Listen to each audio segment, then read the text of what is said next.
Bapak Ibu jemaat yang dikasihi Tuhan, kita akan mendengarkan renungan. Marilah persiapkan hati dan pikiranmu, kita bersatu di dalam doa. Kita berdoa. Kasih karunia dan damai sejahtera dari Allah Bapa kita dan dari anaknya Tuhan Yesus Kristus menyertai kamu. Amin. Jemaat yang baik hati, kita akan mendengarkan renungan firman Tuhan yang menjadi nas renungan tertulis dalam Ibrani pasal 11 ayat 1. Iman adalah dasar dari segala sesuatu yang kita harapkan dan bukti dari segala sesuatu yang tidak kita lihat. Demikian firman Tuhan. Hiduplah di dalam iman kepada Kristus. Jemaat yang baik hati, berbicara tentang iman, iman merupakan fondasi bagi kehidupan kita sebagai orang percaya. Melalui iman, kita dapat mewujudkan harapan-harapan kita yang terkadang tak terlihat oleh mata. Iman dapat memberikan kekuatan untuk mempercayai akan hal-hal yang belum kita lihat, namun telah ditetapkan oleh Tuhan. Dengan iman juga kita dapat untuk bersaksi bahwa ajaibnya perbuatan Allah dalam Kristus Yesus. Setiap kehidupan kita tetap berada dalam kasih karunia-Nya. Banyak perbuatan ajaib yang ada dalam pengalaman iman kita yang patut kita saksikan, itulah iman yang menggerakkannya. Dalam Alkitab ada beberapa contoh yang boleh kita perhatikan. Ketika Habel mempersembahkan persembahan kepada Allah, korban yang lebih baik daripada korban Kain, tentu yang berbicara pada saat itu adalah iman.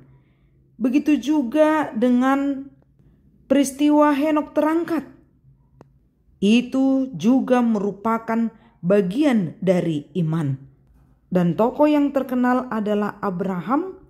Ia taat dan ia bersedia dipanggil untuk berangkat ke negeri yang diterimanya menjadi milik pusakanya. Itu juga adalah bagian dari iman. Tentu dasar dari iman itu adalah kepada Allah di dalam Kristus Yesus yang telah berkarya bagi kehidupan setiap ciptaannya. Kita yang memiliki akal dan pikiran, kita diizinkan untuk beroleh iman, dan iman didasarkan kepada Kristus.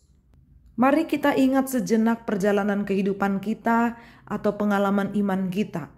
Di saat kita memperoleh sesuatu di luar ekspektasi kita dan yang membahagiakan, kita akan berkata, terima kasih Tuhan, kalau bukan karena Engkau, aku tidak akan Engkau izinkan memperoleh segala sesuatu yang menjadi hadiah bagiku. Namun bukan semata-mata ketika kita mendapatkan sesuatu keberhasilan, keberuntungan, lantas iman itu bergerak. Di saat kita mendapatkan sesuatu di luar ekspektasi yang tidak kita harapkan dan menurut kita membawa kepedihan, kesedihan, duka, maka iman juga akan menggerakkan kita mengerti bahwa rancangan Allah bukanlah rancangan kecelakaan, tapi rancangan damai sejahtera. Secara otomatis ini akan sulit bagi orang yang sedang berduka atau bersedih. Namun ketika iman kita didasarkan kepada Kristus, maka kita mengerti segala sesuatu yang terjadi adalah kehendak dari Allah Bapa.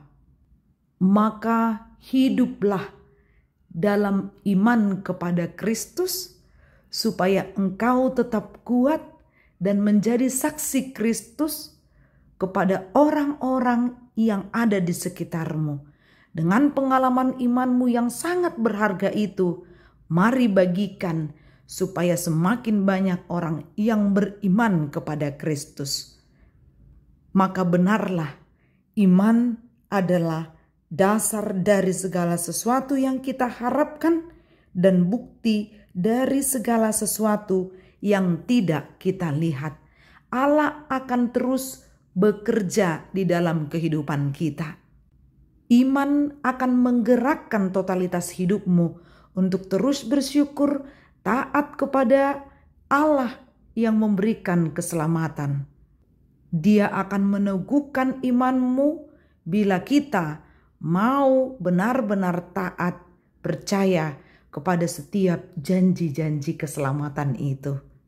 Bila ada 1-2 hal yang mungkin saat ini kita harapkan terjadi dalam kehidupan rumah tangga, ataupun pekerjaan kita, atau dimanapun kita berada, mari dengan imanmu mengajak engkau berdoa dan sungguh-sungguh meminta, Tuhan akan memberikan indah pada waktunya. Amin, marilah kita berdoa. Bapa yang baik, terima kasih Tuhan, karena firman-Mu meneguhkan iman kami, supaya kami semakin dekat kepada Engkau. Ketika kami menjalankan aktivitas kami satu hari ini, kiranya Engkau tetap menuntun dan menyertai kami. Dalam nama Kristus Yesus kami berdoa. Amin. Salam sehat, Tuhan memberkati.